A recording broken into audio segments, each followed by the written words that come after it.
Hello guys, welcome back to the study. और आज की क्लास में हम लोग करने वाले कॉमन ईयर के कुछ इंपॉर्टेंट से क्वेश्चन। टोटल क्वेश्चन 10 है आपके, ठीक है। इसमें से 10 क्वेश्चन और 10 रूल पढ़ने वाले हैं जो कि एग्जाम के लिए बहुत बहुत ज़्यादा इंपॉर्टेंट है। अगर आपने इसमें से 10 में से 10 सही कर लिया तो समझ लो एग्जाम में के सारे कॉमन ईयर आप सही करके जाओगे, ठीक है ना। बिकॉज बिल्कुल इसी लेवल के क्वेश्चन पूछे जाते हैं। और देखो फर्स्ट क्वेश्चन क्या है। इसके अलावा वोकैब की वीडियोस देखना है आपको, वोकैब डेली चाहिए, वोकैबलरी विद द पीडीएफ, तो आपको वोकैब विद धीरा चैनल को सब्सक्राइब कर लेना चाहिए। और वहाँ पर मैं रेगुलर वीडियोस देते रह रहा हूँ और उसकी PDF vocab with Dheera Telegram channel पे दे रहा हूँ, ठीक है ना।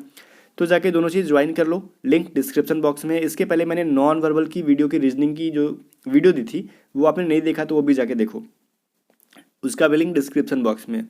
फर्स्ट क्वेश्चन क्या बोल रहा है, आई सेल लीव जॉब, ठीक है। मैं क्या करूंगा भाई, जॉब छोड़ूंगा। As soon as I shall find a new job, जब मैं नया क्या करूंगा भाई, जैसे ही मैं क्या करता हूँ नया जॉब पाऊंगा, मैं पुराना जो जो जॉब मैंने पकड़ा है उसको छोड़ दूंगा, ठीक है ना। ये कह रहा है। देखो जब भी कंजक्शन चैप्टर पढ़ा होगा या फिर जो भी चैप्टर पढ़ा होगा, हमने पढ़ा है if clause, as soon as, ठीक है ना। इसके अलावा बहुत चीज़ें पढ़ी हैं, ठीक है। तो इनके बाद जो भी सेंटेंस आता है, अगर उसके पहले वाला या फिर ये हो सकता है कि इसको भी हम पहले रख दें और इस वाले सेंटेंस को हम लास्ट में लिखें। मतलब ये टोटल सेंटेंस को पहले लिख दो और इसको लास्ट में लिख दो तो भी कोई गलत नहीं होगा। लेकिन एक चीज़ ध्यान दो, एज सुन एज के बाद वाला सेंटेंस क्या होगा, ये प्रेजेंट इंडिफिनिट में होगा, ठीक है ना। अगर सेकेंड वाला सेंटेंस फ्यूचर इंडिफिनिट में है तो, ठीक है ना। अगर ये प्रेजेंट इंडिफिनिट में होगा तो ये फ्यूचर इंडिफिनिट में होगा। बात समझ में आ गया। जैसे मैं दिल्ली जाऊंगा तो लाल किला देखूंगा, ठीक है ना, वही चीज़ है। तो ये क्या होगा, एज सुन एज आई क्या होगा, फाइंड अ न्यू जॉब, ठीक है ना। तो यहाँ पे क्या होगा, प्रेजेंट इंडिफिनिट होगा, यहाँ पे सेल की कोई जरूरत नहीं है। अभी देखो क्वेश्चन नंबर 2 क्या बोल रहे हैं, we were able to make it in spite of the bad weather, ठीक है ना। We were able to make it, हम लोग क्या कर सकते थे भाई, इसको बनाने के योग थे, ठीक है ना। हम लोग we were able to make it, हम लोग इसको बनाने के एबल थे in spite of bad weather, मतलब खराब मौसम होने के बावजूद भी हम लोग क्या कर रहे थे भाई, इसको बना पा रहे थे या फिर बनाने के योग्य थे, ठीक है ना। बना पा रहे थे बोल सकते हो उसको इजली। तो इसमें कहीं भी कोई एरर नहीं है, इसके बावजूद भी अगर आपने एरर खोज लिया है तो तुझसे ग्रेट हो। अभी क्वेश्चन नंबर 3 देखो, Ram is a rich man, he is owing a number of plots in Noida, ठीक है। अगर आपने मेरी वर्ब की वीडियो पढ़ी होगी, वर्ब की क्लास देखी होगी, तो आपने इस क्वेश्चन को इजीली सॉल्व कर लिया होगा। कि मैंने बोला था देखो, जैसे सी, ऐसे बहुत सारी चीज़ थे, सी, लव, हेट, जैसे एग्जैक्टली तो मैं इतना बोल नहीं पाऊंगा, ऑन हो गया, हैव हो गया, ठीक है ना। इन सभी को जीरंड के रूप में जनरली हम लोग यूज़ नहीं करते हैं एक्सिलरी वर्ब के साथ, ठीक है ना। तो एक्सिलरी वर्ब के साथ इसको हम लोग जीरंड की, मतलब वर्ब की फॉर्म में इसको कभी भी हम लोग इसको जीरंड नहीं यूज़ करते। ये नाउन की तरह भले हम लोग कभी कभार जीरंड की तरह यूज़ कर देते हैं, नाउन के लिए यूज़ करें तो हम लोग आईएनजी फॉर्म में यूज़ कर सकते हैं, लेकिन वर्ब के लिए आईएनजी फॉर्म में इसको नहीं यूज़ करते हैं। तो क्या बोल रहा है, Ram is a rich man, ठीक है, वो चलो अमीर आदमी है। ही is owing a number of plots, मतलब वो नोएडा में क्या करेगा भाई, बहुत ज़्यादा खरीदता है, सही बात है। तो हम लोग क्या बोले थे, जब भी इसको अगर जीरंड फॉर्म में मिल जाए तो उसको सुधारने के लिए क्या करते हैं, जस्ट उसकी पहले वाले टेंस के अकॉर्डिंग चेंज करते हैं। तो ये प्रेजेंट कंटिन्यूअस में है, तो कंटिन्यूअस के पहले क्या था, प्रेजेंट कंटिन्यूअस के पहले या तो उसको सिंपल प्रेजेंट बोल लो या फिर प्रेजेंट इंडेफिनिट टेंस बोल लो। तो ये क्या हो जाएगा, ही ऑन्स, ठीक है ना, a number of plots in Noida. Clear.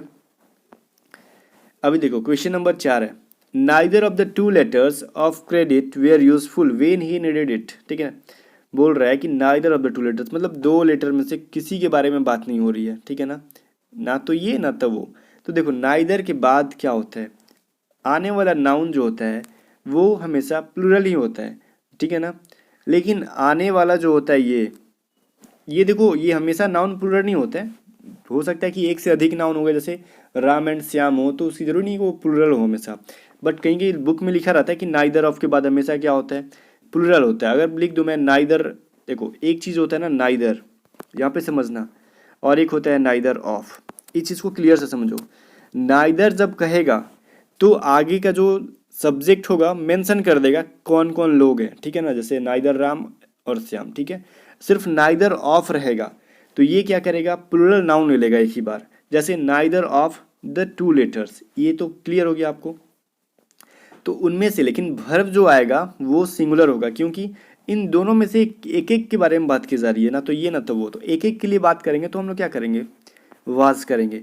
अब कुछ लोग जो है ना, ये कंप्लीट ना देखने से पहले ही कमेंट कर दिए होंगे कि देखो भाई गलती तो बी में है लेकिन आप ए के बारे में बता रहे हो, ठीक है। वैसे लोग भी बहुत हैं, मैं यहाँ पे डिस्कस कर रहा था ना तो उनको लगा होगा कि मैं इसमें कमी निकाल रहा हूँ, नहीं, मैं ये कंसेप्ट क्लियर कर रहा था और ये मेरी आदत है, तो इस आदत से आप भी पहचान कर लो कि मैं जब कॉन्सेप्ट क्लियर करूँ तो वो मत सोचना कि मैं उसको गलत बोल रहा हूँ।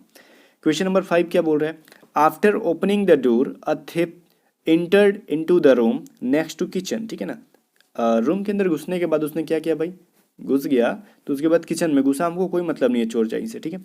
अभी देखो क्या बोल रही है, इंटर के साथ जो है प्रीपोजिशन इनटू, मैंने पहले ही बताया था कि बहुत बार एग्जाम में देता है, बट बचना है इससे, इंटर इनटू नहीं होता है, इंटर का मतलब ही होता है किसी चीज़ में प्रवेश करना, तो फिर इनटू का है का, ठीक है ना, इनटू का यूज ही नहीं होगा। क्वेश्चन नंबर 6 क्या बोल रहा है, Sumit was accused for cheating but the court found him not guilty and इक्विटेड him, ठीक है ना। देखो एक्यूज फॉर चीटिंग, उसको दोषी साबित किया गया, ठीक है ना, एक्यूज का मतलब होता है दोषी, और इक्विटेड, उसको क्या किया भाई, वो जब गिल्टी मतलब वो दोषी नहीं पाया गया तो उसको छोड़ दिया गया, ठीक है ना। चलो, अभी एक्यूज के साथ प्रीपोजिशन होता है कुछ, क्या होता है वो ऑफ होता है, फोर नहीं होता है, तो इसको याद करना, ये फिक्स्ड प्रीपोजिशन है, ओके ना। चलो क्वेश्चन नंबर 7 है, अभी देखो जितने भी हमने पढ़ा ऊपर तक वो सारे अलग अलग रूल पे कॉमन एरर बेस्ड थे, ठीक है ना। इसलिए मैंने 10 क्वेश्चन मतलब 10 रूल आपको रिवीजन करा रहा हूँ, इसका मत सोचना कि मैं आपको प्रैक्टिस करा रहा हूँ, नहीं, ये रिवीजन करा रहा हूँ। ये सारे रूल्स जो कैंडिडेट्स डेली बेसिस पे रिवीजन कर रहे हैं, तो समझो उनका इंग्लिश ग्रामर का निचोड़ उनको एक तरीके से डेली मिल रहा है, ठीक है ना।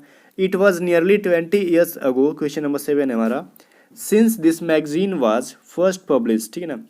जब बोल रहा है कि ये लगभग जो है ना 20 ईयर्स मतलब 20 साल पहले ही जो फर्स्ट टाइम क्या हुआ था, मैगजीन पब्लिश हुआ था। देखो जब भी हम लगभग और लंबा ड्यूरेशन लेते हैं, 20 साल कोई कम तो ड्यूरेशन नहीं है, ऐसा तो नहीं है 20 साल में आप बचपन से जवान हो जाते हो, तो नियरली का आएगा, कोई नज़दीक के बारे में बात कर रहे हैं थोड़ी हम लोग, यहाँ पे लगभग के बारे में क्या बोलते हैं, about, it was about 20 years ago, ठीक है ना, तो नियरली नहीं अबाउट लिखो, ABOUT, है ना। क्वेश्चन नंबर 8 है, the number of books in our school library is less, ठीक है ना, हमारे स्कूल में जो नंबर ऑफ बुक्स हैं वो बहुत ही कम है, ओके, हमारे स्कूल की लाइब्रेरी में। तो देखो दो चीज़ यहाँ पे पढ़ लेना, द नंबर ऑफ, मैं अभी ईयर नहीं बता रहा हूँ, ठीक है ना, और एक होता है अ नंबर ऑफ, तो इसके बाद दोनों के बाद आने वाला नाउन देखो प्लूरल होता है, देखो बुक्स है यहाँ पे, प्लूरल मतलब बहुवचन होता है, लेकिन आने वाला वर्ब जो होता है द नंबर के साथ सिंगुलर होता है और ए नंबर के साथ प्लूरल होता है, कंफ्यूज मत होना, द नंबर के साथ सिंगुलर होगा वर्ब हमारा और ए नंबर के साथ प्लूरल होगा, ठीक है ना। देखो तो द नंबर के साथ इज है तो बिल्कुल ये करेक्ट है, अगर यहाँ पे आर लिख देता तो गलती है, अगर ए नंबर के बाद इज कर देगा तो गलत हो जाएगा, आर करेगा तो सही होगा, मतलब समझ में क्या, द नंबर के साथ सिंगुलर ए नंबर के साथ प्लूरल, तो इसमें कहीं भी कोई एरर नहीं है, सेंटेंस सही है। तो इसमें कौन सा आंसर करोगे, option number D, no error.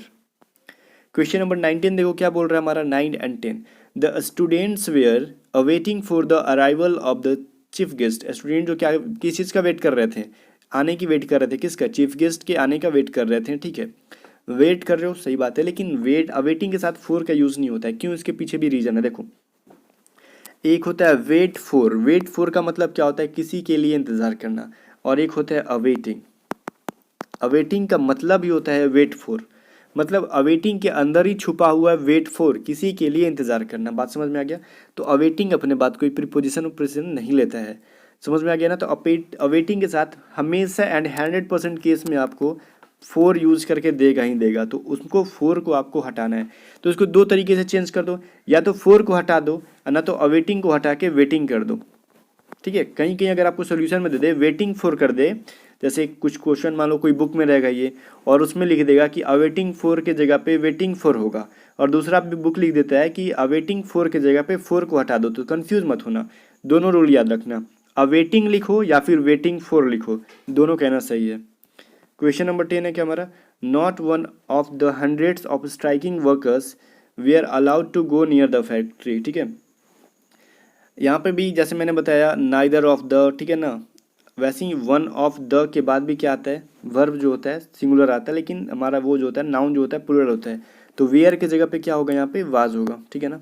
One of the hundreds of striking workers बोलोगे इसके वजह से हमने वेयर किया, नहीं, बोल रहा है सैकड़ों वैसे वर्कर जो कि स्ट्राइक पे बैठे हुए थे, उनमें से वन, उसमें से सिर्फ कोई एक के बारे में बात किया जा रहा है कि फैक्ट्री के पास जाने के लिए अलाउ हो गया, तो एक के लिए क्या होगा, सिंगुलर ही यूज़ होगा ना। तो वाज की जगह, वेयर की जगह पे वाज का यूज़ करो। सो क्वेश्चन नंबर 10 खत्म। तो यहाँ पे टोटल 10 रूल आपने पढ़ा, एक भी कम नहीं। तो 10 रूल्स के लिए चैनल को सब्सक्राइब करना और वीडियो को लाइक करके दोस्तों को शेयर करना, कमेंट करके बताना कि आपने 10 में से कितने क्वेश्चन सही किए, ठीक है ना। मिलते हैं नेक्स्ट वीडियो के साथ, तब तक के लिए बाय बाय।